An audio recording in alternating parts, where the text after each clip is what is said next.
Whispers in the pines. The gravel crunched beneath Ethan Cole's boots as he stepped out of his truck. The engine ticked and hissed as it cooled, the sound echoing faintly through the still forest. Before him stood the cabin, his grandfather's old hunting retreat, abandoned for nearly 2 decades. The wooden exterior was scarred by weather and time, its faded planks warped from rain and neglect. Moss had climbed up the foundation stones, and the front porch sagged slightly, like a mouth caught mid-sigh. Ethan exhaled slowly, breath fogging in the crisp autumn air. The nearest town, Maple Hollow, was 20 miles back down the mountain road, and his phone had lost signal about halfway up. That was the point.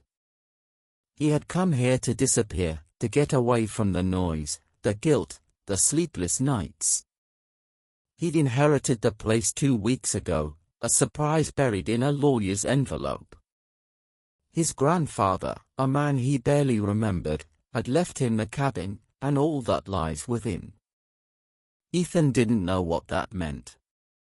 Maybe it was sentimental. Maybe it was just junk. Either way, he planned to stay for a few weeks, clear his head, fix what he could, and decide whether to sell it. He climbed the porch steps. The boards groaned under his weight. He reached for the key hidden above the door frame, just where the lawyer had said it would be, and unlocked the door. It swung inward with a long, aching creak. The smell hit first, a mix of pine, damp wood, and something faintly metallic. Dust motes swirled in the beam of his flashlight as he stepped inside. The cabin was one large room, divided by a stone fireplace in the middle. Cobwebs draped across the rafters. A small table sat near the window, its surface still holding the ghostly rings of old coffee mugs. A single rocking chair faced the hearth, swaying slightly in the draft. Ethan froze. The windows were closed. There shouldn't have been a breeze. He brushed it off, old houses settled, air shifted.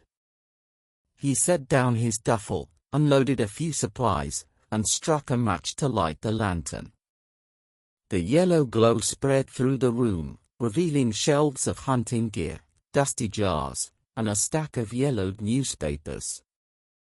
The last headline visible read, "Local trapper missing in North Woods, no signs found." The date was from 1989.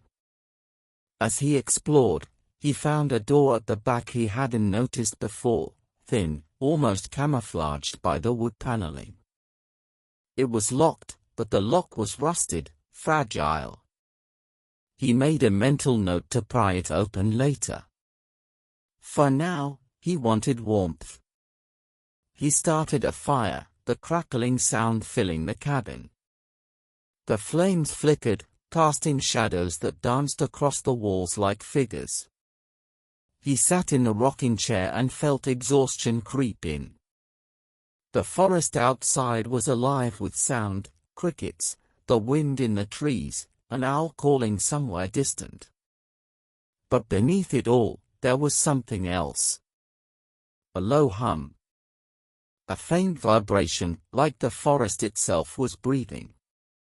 He shook it off, stretched, and prepared to sleep on the couch.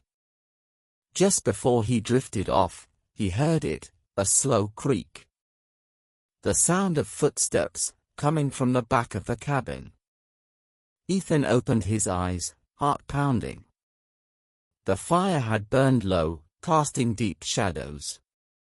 He reached for his flashlight, sweeping it toward the sound. Nothing. Just the door he hadn't opened, the hidden one in the back. The air seemed colder now, heavier. Then came the whisper. Barely audible.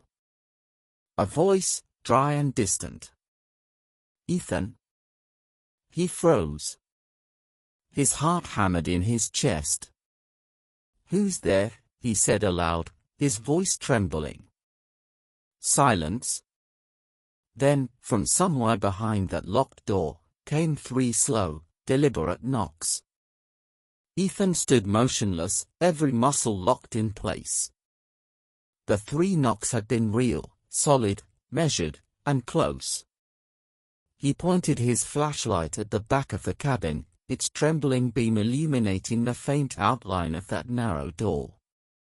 The sound had come from behind it. He waited.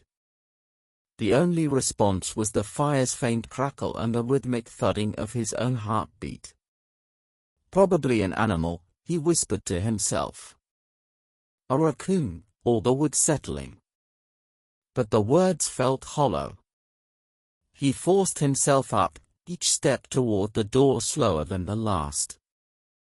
The air back there was colder, heavy with the scent of damp earth. He crouched, studying the rusted lock. A small iron latch held it shut, but time had eaten most of the metal. He tapped it with the handle of his flashlight, clink. The latch dropped to the floor.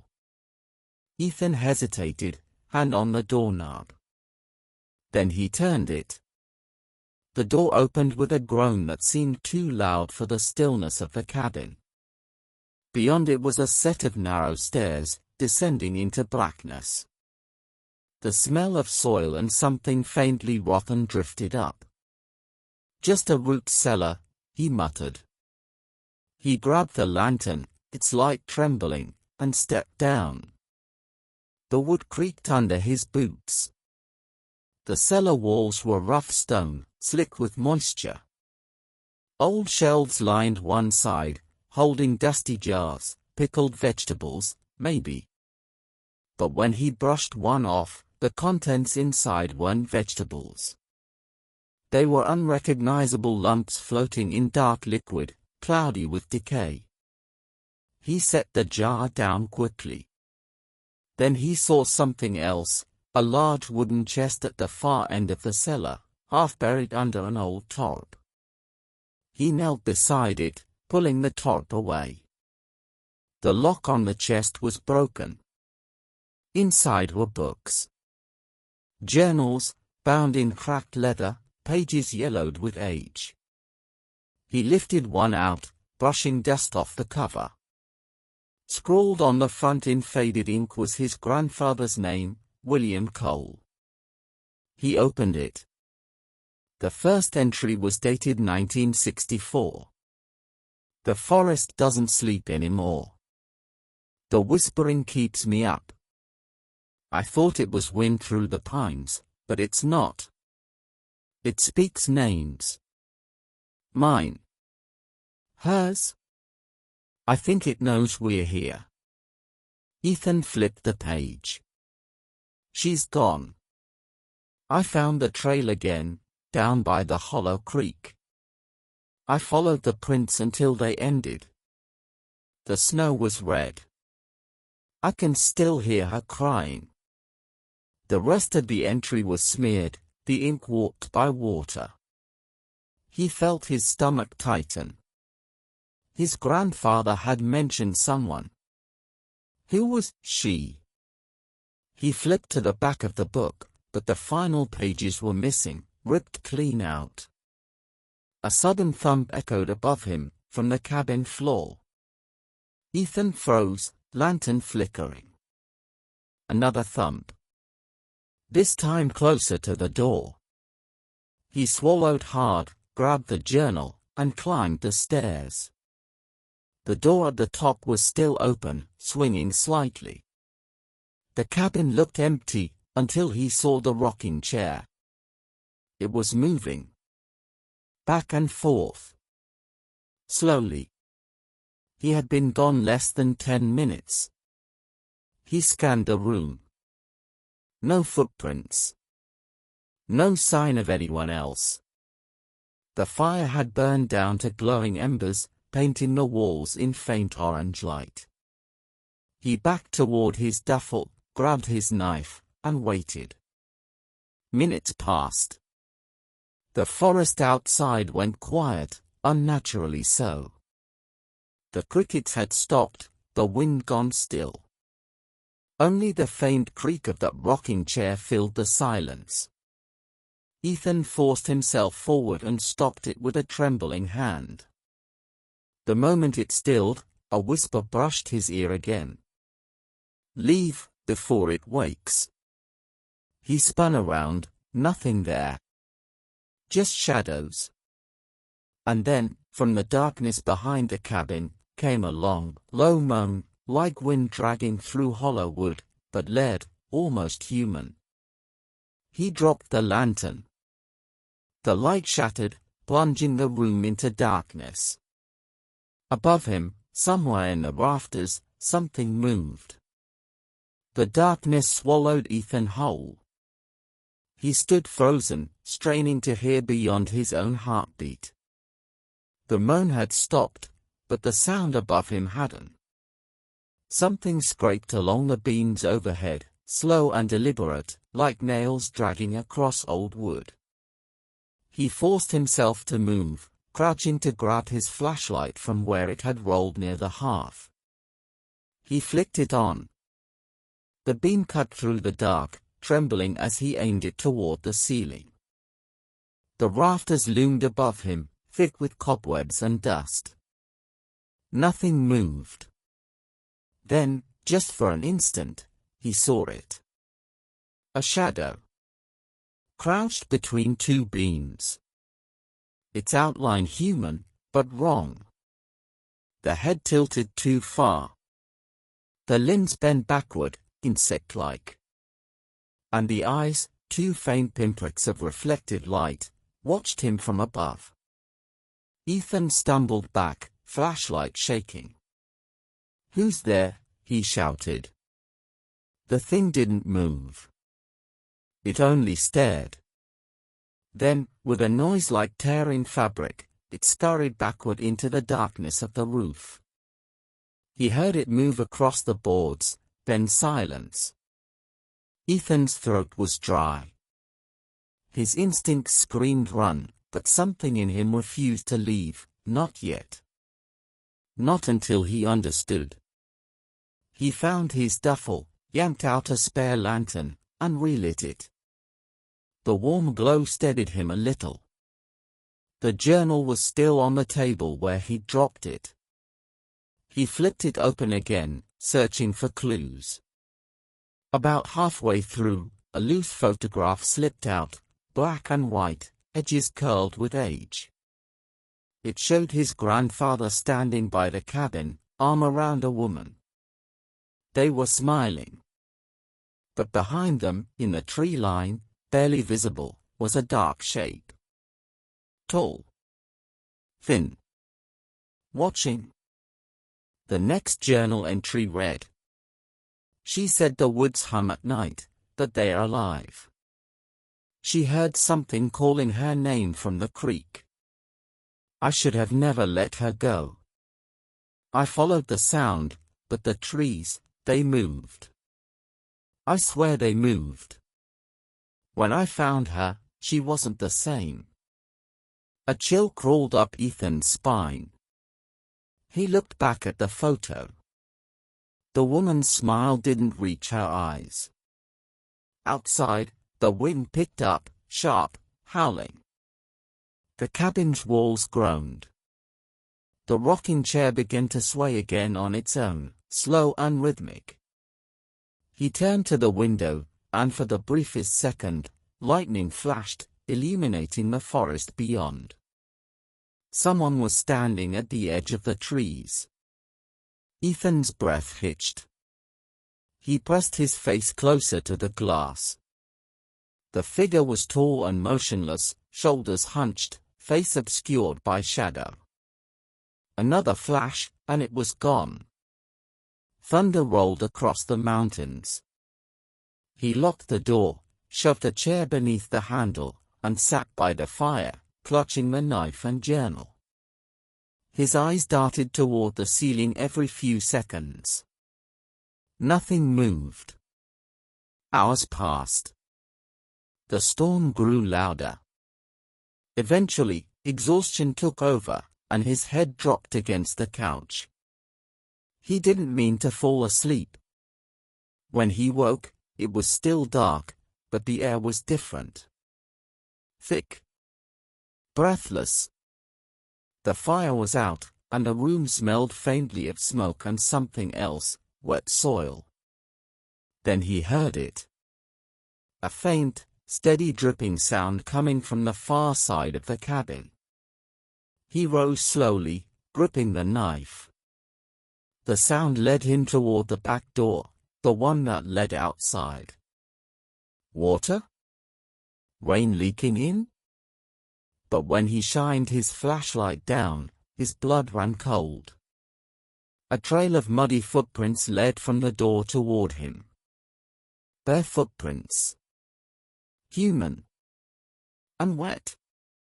They stopped right in front of him.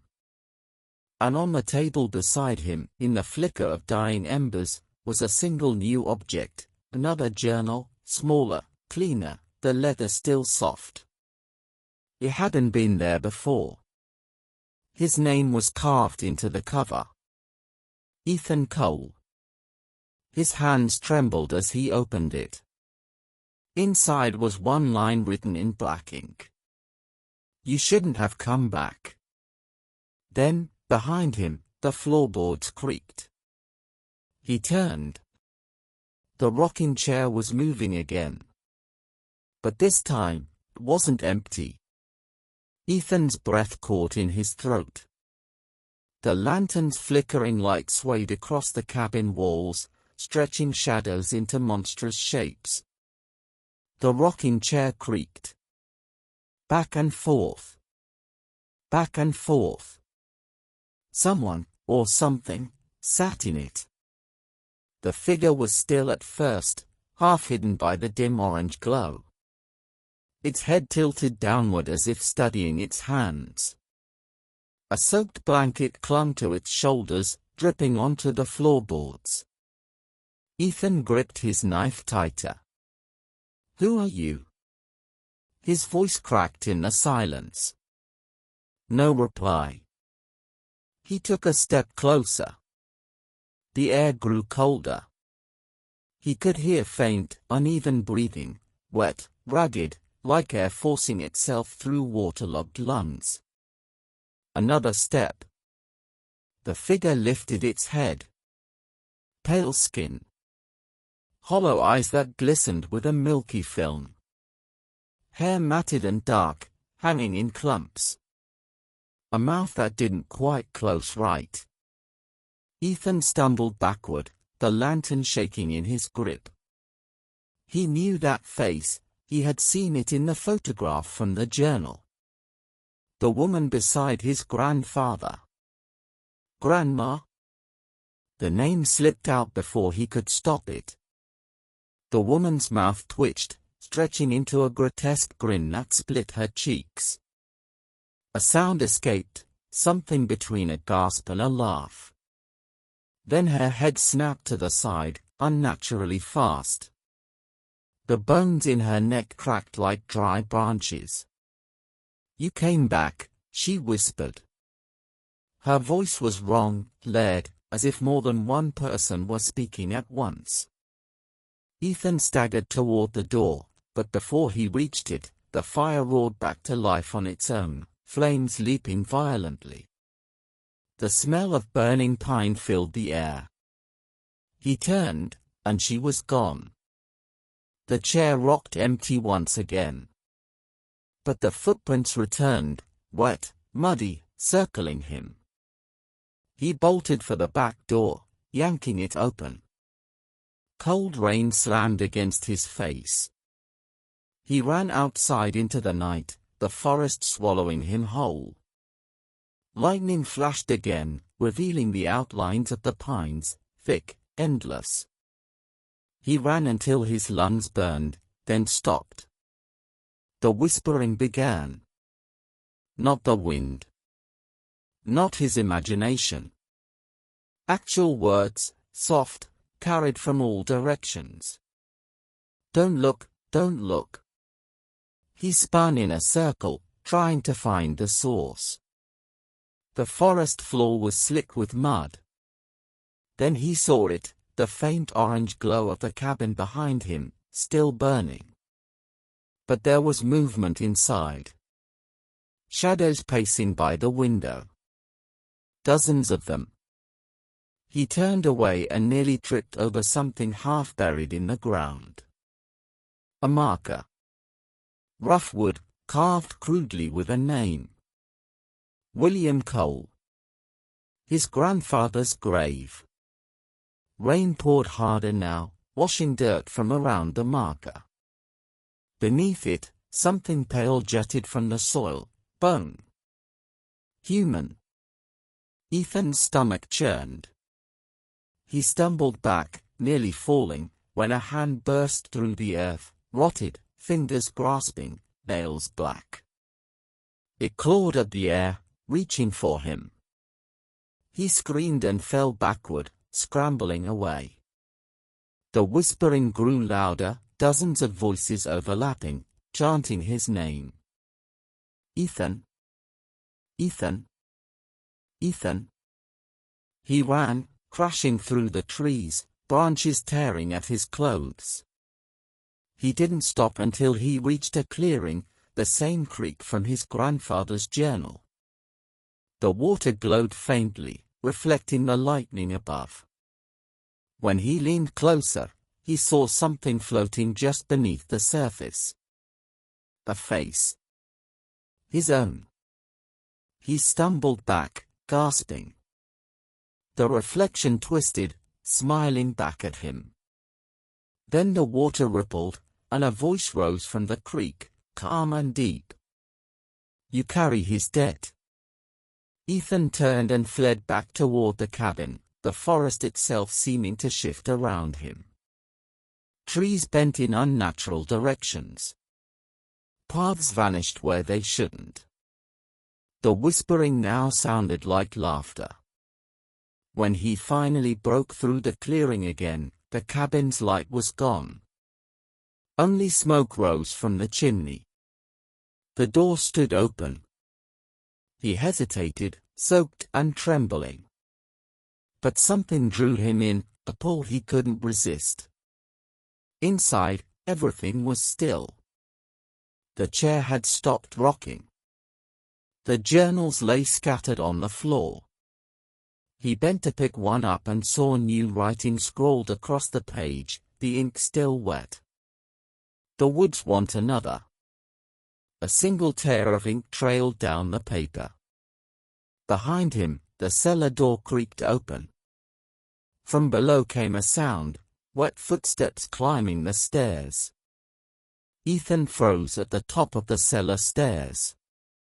Each squelch of those wet footsteps echoed up through the dark, steady and deliberate. The air turned heavy, suffocating, as if the whole cabin were holding its breath. He backed away from the door, knife still clutched in his trembling hand. "Stay back," he whispered. His voice was barely audible over the faint drip, drip, drip from the cellar below. The footsteps stopped. For a moment, the only sound was the low hiss of rain outside. Then came a voice. Deep. Gravelly. Familiar. "Ethan." He froze. "Grandpa." The voice was closer now, but he still couldn't see anything in the black pit of the stairwell. He leaned forward slightly, just enough for the light of the lantern to reach the first few steps. Boots. Old, waterlogged leather boots. A man's legs. And then, emerging from the dark, the outline of a man, tall, broad-shouldered, dressed in an old hunting coat that hung in tatters. His face was pale and half-rotted, but beneath the decay was something disturbingly human. His grandfather. "Why are you here?" Ethan stammered. The old man's cloudy eyes locked on him. "Because you answered the call." His voice sounded like wind through dead leaves. "You came back to pay what was promised." Ethan shook his head. I don't understand. William took a slow step forward, leaving muddy prints on the floorboards. I made a deal. Long ago. For protection. For this land. For our family. His voice cracked. It gave me what I asked for, but it wanted something in return. A life. Blood for blood. Ethan's chest tightened. You saying you killed someone? William's mouth twisted. Not someone. Huh? Ethan's stomach dropped.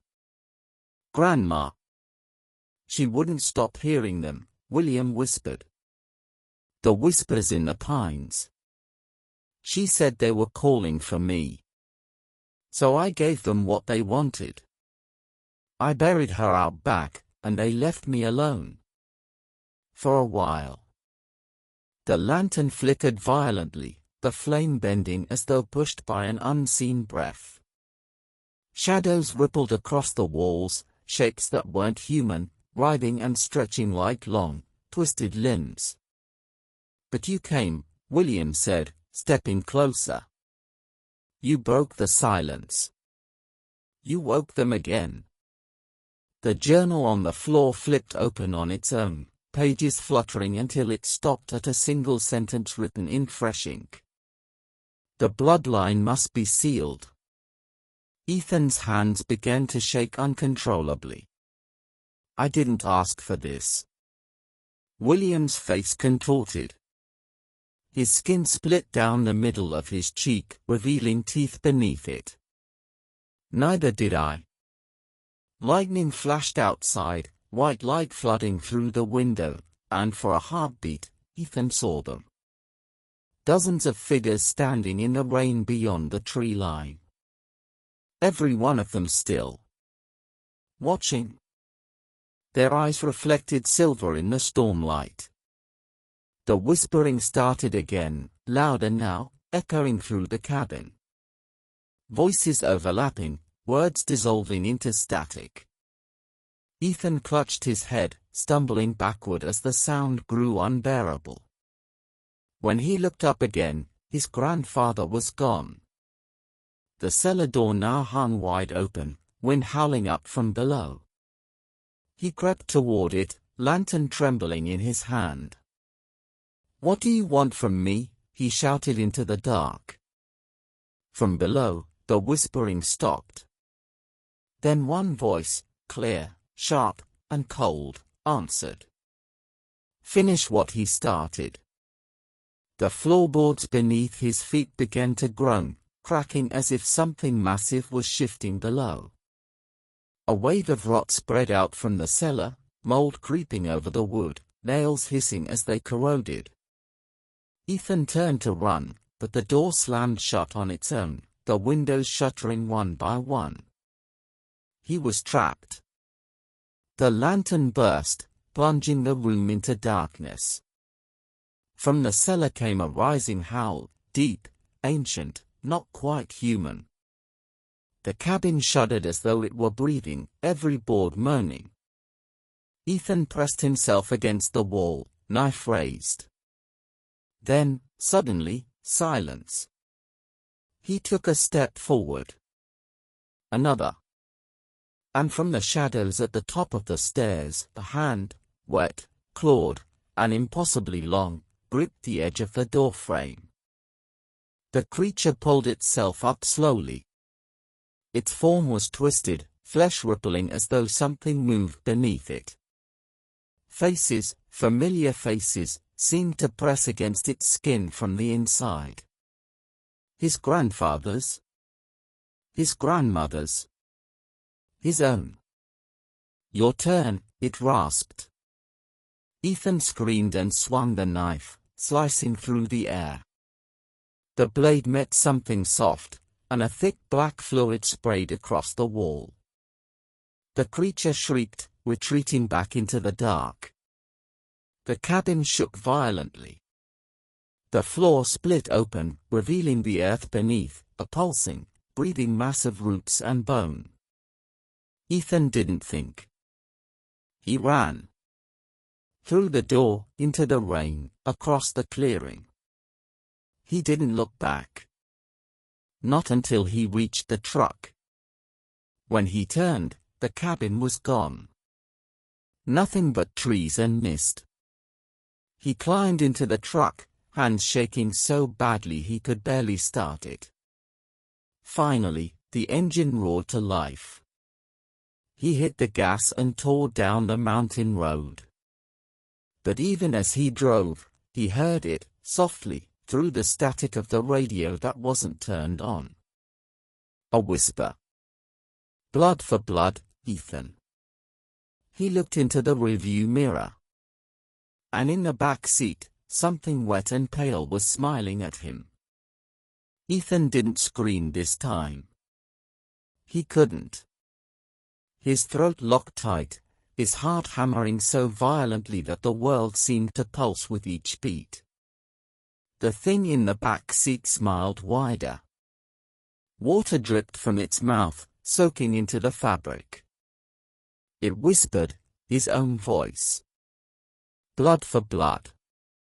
Ethan jerked the steering wheel.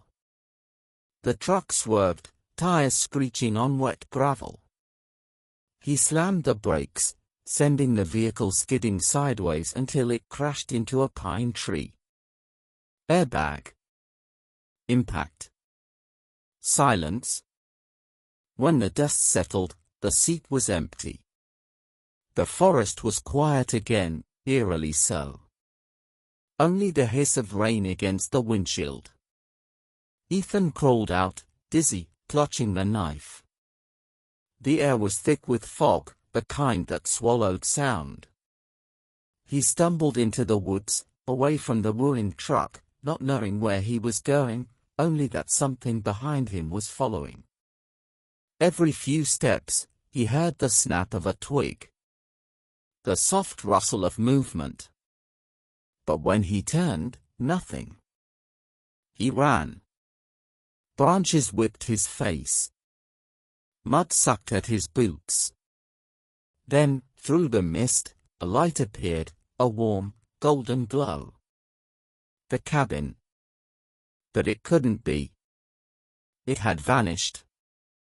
He'd seen it gone. Yet here it stood, whole and waiting, smoke curling lazily from the chimney as if nothing had happened. Against every instinct screaming in his head, he walked toward it. The door creaked open on its own. Inside, the fire burned bright. The rocking chair was still. The journals sat neatly stacked on the table, cleaned and dry. The air was warm, almost inviting. He stepped inside. The door shut behind him. For a moment, peace.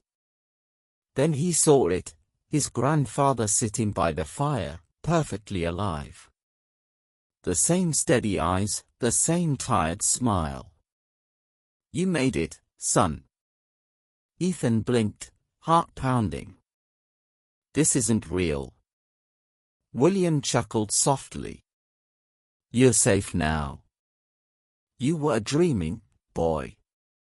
The storm, the voices, they are gone. Ethan backed away. No.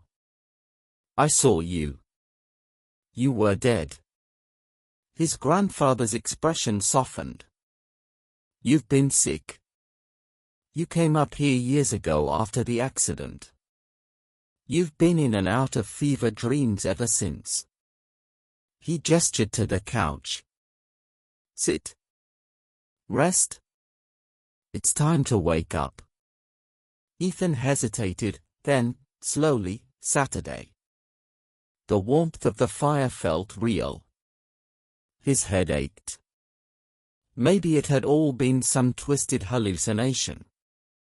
But then, something caught his eye, his reflection in the window. The face staring back wasn't his. The skin was pale. Wet. The eyes milky white. Ethan froze. Slowly, He turned to look at his grandfather. The man was gone. The fire out. He was sitting alone in the dark. Then, movement. In the reflection. Behind him. A figure stood there, his grandfather again, but twisted, eyes hollow, jaw unhinged. "You never left, Ethan." The window rippled like water.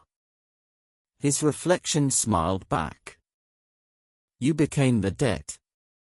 He lunged for the door, but his hand passed through it like mist. The cabin walls pulsed, warping, turning into wood and root, folding in on themselves. The floor sank, pulling him down. He screamed, clawing at the boards as they turned to soil beneath his hands. 1,000 whispers filled the air, overlapping, rising to a roar. And then, silence. The cabin stood empty again, quiet beneath the rain. The fire crackled softly. On the table, the new journal lay open. Its pages filled themselves with fresh handwriting. October 15th. Found a man's truck outside today. No sign of him. Decided to stay a while.